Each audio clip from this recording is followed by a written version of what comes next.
வணக்கம். சில மருத்துவ விஷயங்கள பத்தி பேசுறதுக்கே நமக்கு ஒரு தயக்கம் இருக்கும் இல்லையா?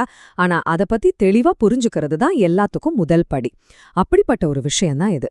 ஒருத்தரோட விந்தணுக்களின் எண்ணிக்கை 0 அப்படின்னு ஒரு ரிப்போர்ட் வந்தா, அதுக்கப்புறம் என்ன செய்யணும்? அத பத்தி தான் நாம இப்ப பார்க்க போறோம்.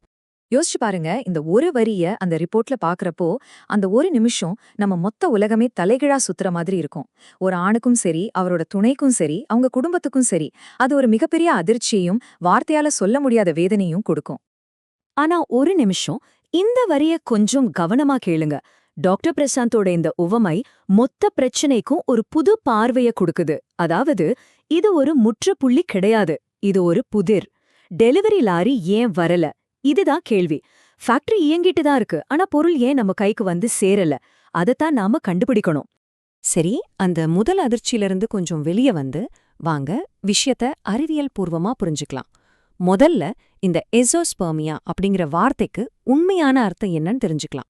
மெடிக்கல் டேர்ம்ஸ்ல சொல்லணும்னா, அசோஸ்பெர்மியான்னா ஒருத்தரோட விந்து திரவத்துல விந்தணுக்கள் சுத்தமா இல்லாம இருக்கிறது.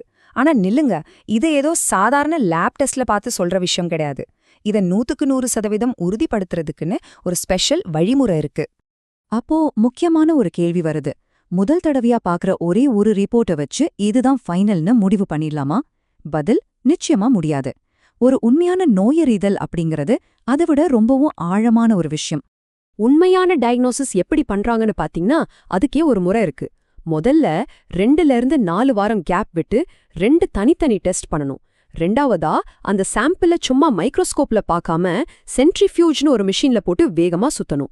இதுக்கப்புறமா தான் அந்த அடியில தங்கியிருக்கிற பகுதியை எடுத்து ரொம்ப கவனமா மைக்ரோஸ்கோப்ல தேடுவாங்க.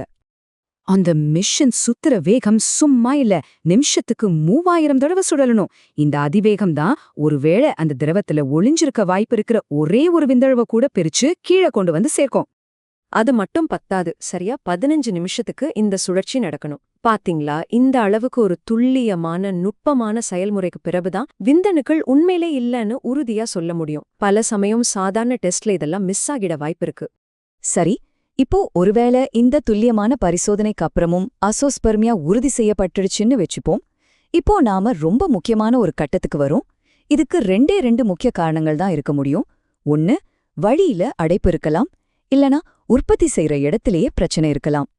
வாங்க, இதை இன்னும் சுலபமா புரிஞ்சுக்கலாம். அதே ஃபேக்டரி உதாரணத்தை எடுத்துக்கலாம். இடது பக்கம் இருக்கிறது அடைப்பு வகை.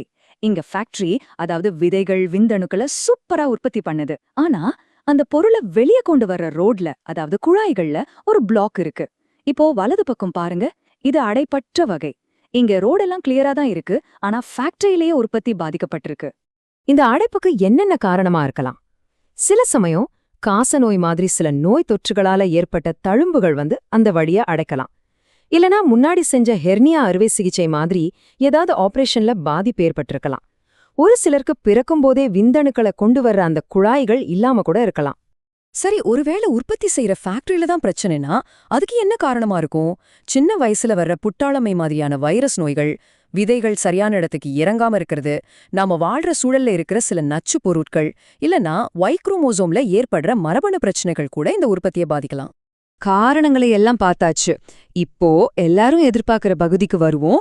நம்பிக்கை கொடுக்கிற தீர்வுகள். ஆமாங்க, அறிவியல் பூர்வமான அறுவை சிகிச்சைகள் மூலமா அந்த மறைஞ்சிருக்கிற விந்தணுக்களை கண்டுபிடிச்சு தந்தையாகிறதுக்கு நிச்சயமா வழிகள் இருக்கு. ஆனா இங்க ஒரு ரொம்ப முக்கியமான விஷயத்த நாம மனசுல வச்சுக்கணும். எந்த விதமான மூலிகை பொடியோ நாட்டு மருந்தோ ஒரு உடல் ரீதியான அடைப்பு சரி பண்ணிடாது, இல்ல ஒரு மரபணு பிரச்சனைய மாத்திடாது. அதனால அந்த மாதிரி வீணான முயற்சிகளை செஞ்சு நேரத்தை வீணாக்காம சரியான மருத்துவ உதவியை நாடுறதுதான் புத்திசாலித்தனம். அடைப்பு பிரச்சனை இருக்கிறவங்களுக்கு PSAS ரொம்ப சிம்பிளான ஒரு வழி இருக்கு. சின்னதா ஒரு ஊசிய பயன்படுத்தி விந்தணுக்கள் சேமிச்சு வச்சிருக்கிற இடத்துல இருந்தே லட்சக்கணக்கான நல்ல ஆரோக்கியமான விந்தணுக்களை நேரடியாவே எடுத்துட முடியும். இதுல வெற்றி வாய்ப்பு மிக மிக அதிகம்.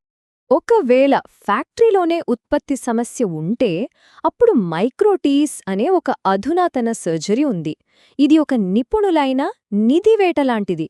హై పవర్ మైక్రోస్కోప్ ద్వారా వృషణాలలోనే ఎక్కడెక్కడైతే స్పర్మ్ ఉత్పత్తి జరుగుతుందో ఆ చిన్న చిన్న ప్రదేశాలను గుర్తించి అక్కడ్నుంచి కణజాలాన్ని తీసి అందులో దాగి ఉన్న స్పర్మ్స్ని వేరు చేస్తారు.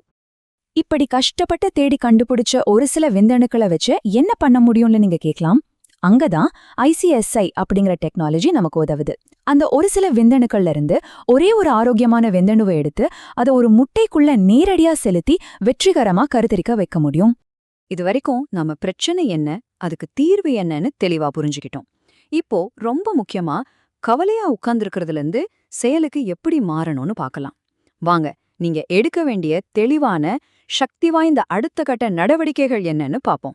சரி, இப்போ உங்க கையில அந்த 0 கவுண்ட் ரிப்போர்ட் இருக்குன்னு வச்சுக்கலாம். என்ன பண்ணணும்? முதல்ல செய்யவே கூடாத விஷயங்கள் என்னன்னா, தயவு செஞ்சு பதட்டப்படாதீங்க. யார்கிட்டயோ கேட்டுட்டு நிரூபிக்கப்படாத சிகிச்சைகளை ஆரம்பிக்காதீங்க. இங்கேயும் அங்கேயும் வேற வேற லேப்ல டெஸ்ட் எடுத்து குழம்பிக்காதீங்க. நீங்க செய்ய வேண்டிய முக்கியமான விஷயம், நேரா ஒரு ஆண் கருவுறுதல் நிபுணர், அதாவது ஒரு ஆண்ட்ரோலஜிஸ்ட பாக்குறது தான். அவங்க உங்களுக்கு முழுசா செக்அப் பண்ணி அடுத்தது என்ன பண்ணணும்னு தெளிவான வழியை காட்டுவாங்க. ஆக தந்தையாவதற்கான முதல் படி சிலருக்கு அந்த பரிசோதனை கோப்பையில் இல்லாம இருக்கலாம். ஆனா அந்த உற்பத்தி தொழிற்சாலைய அதோட செயற்பாட்டை சரியா புரிஞ்சிக்கிறதுல தான் இருக்கு. சரியான புரிதல், சரியான மருத்துவ உதவி, இது ரெண்டும் இருந்தா 0க்கு அப்பாலும் நிச்சயம் ஒரு நம்பிக்கை இருக்கு.